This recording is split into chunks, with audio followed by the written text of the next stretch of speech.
2025년 4월 12일 오후 7시 51분. 시민들이 저녁을 먹고 휴식을 취하던 시점 애쉬가 갑작스러운 비상계엄을 선포합니다. 치안 유지라는 다소 모호한 사유로 말이죠. 느닷없는 비상계엄 소식에 시민들이 당황하며 우왕좌왕하기 전 군과 경은 한 장소로 모였습니다. 경찰서에서 약 400m 떨어져 있는 명목상 유저의 대의기관. 바로 국가통합행정관이었죠. 치안을 유지하겠다는 목적과는 다르게 뜬금없이 행정관 앞에 불을 지르고 총기로 무장한 채 출입을 막고 있었습니다.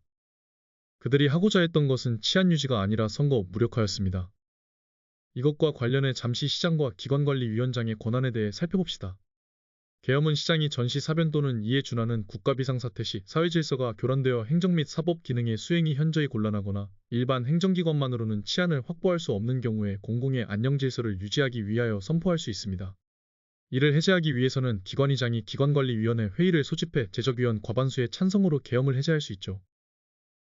계엄 2일 전 도스 대법원은 제3대 시장을 선출하기 위해 후보자를 모집했습니다. 선거에 출마하기 위해서 기한 내에 기탁금 500만 원과 출마한다는 메시지를 관계자에게 전송하면 되었습니다. 두 명의 후보자가 지원하고 여느 때와 같이 평범하게 선거가 진행될 것으로 보였습니다.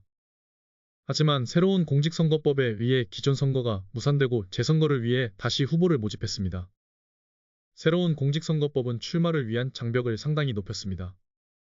후보로 출마하기 위해서 선서를 작성해 기관관리위원장에게 직접 제출해야 하고 법원에 기탁금을 납부한 뒤 기관관리위원장에게 후보자 등록을 신청해야만 했죠. 이 순서가 지켜지지 않으면 효력이 인정되지 않았으니 사실상 정상적인 후보 등록은 불가능했습니다. 참고로 후보자 등록 기간은 12일 오후 8에서 9시, 선거 운동 기간은 없었습니다.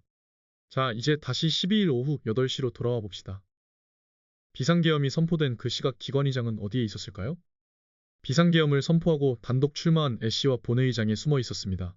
의미심장하게 중무장을 한 상태로 말이죠. 그들은 1층과 본회의장 출입구에 군경을 배치하고 불을 질러 바리케이트를 만들었습니다. 그러고는 진입하는 시민을 학살하기 시작했죠. 비상계엄 선포 이후 무너진 치안은 그들의 안중에는 없었습니다. 오히려 진입을 시도하는 시민의 학살을 장려했고 경찰서는 텅 빈 상태였죠. 우리는 당시 비상계엄에 참여한 공무원을 만났습니다. 당시 군경은 합동훈련을 한다고 통보받았습니다. 비상계엄에 투입된다는 사전 통보는 없었죠. 얘네들 실 모이거든요. 앞에 뜹니다. 지금 옴 신청한다고 국통관 오는 거니까. 보세요. 자, 검들어. 그 뒷줄 다 검들어. 뒷줄 다 검들어. 거미줄 뒤에 있는 애들 다 좀만 검들어. 버텨주세요. 좀만.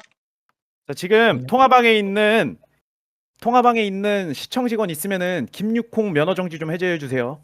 저 잡아. 버스 올라가요. 누리 옴투 올라갔어요. 들어온다. 막아야 돼요. 비상계엄에 투입되었을 당시 상관의 지시에 따라서 국통관 출입을 막아야 했죠. 왜 막아야 했는지는 당시에 알 수 없었습니다. 추가적인 녹음본은 내일 공개됩니다. 도스 국방부와 경찰청 이외에도 비상계엄에 동조한 정황이 있는 기관들도 있었습니다. 특히 도수교회의 경우 비상계엄에 참여해 시민들을 학살하고 혼란스럽게 하여 평화를 위한 기관이라는 역할을 포기했습니다. DBS는 오보를 내기도 했습니다. 그렇게 오후 9시가 되었습니다. 예고된 후보자 등록 기간이 종료되는 시점이었죠. 예상한 대로 시스템상 당연하게도 1시간 동안 애쉬를 제외한 추가적인 출마 후보는 물론 본회의장에 진입한 시민은 없었고 그렇게 계엄은 해제되었습니다.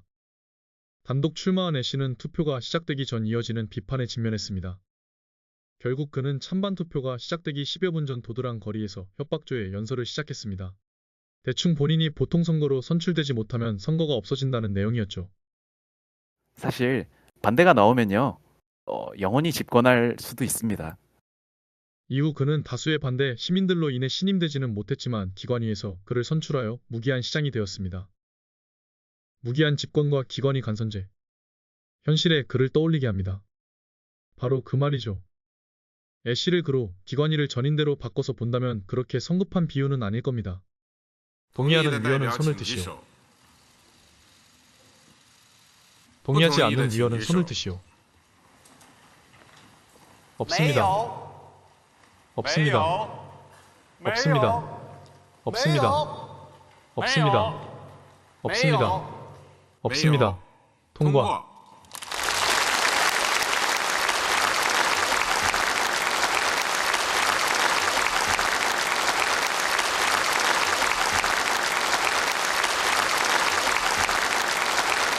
그렇게 선거 콘텐츠는 완전히 사라졌습니다.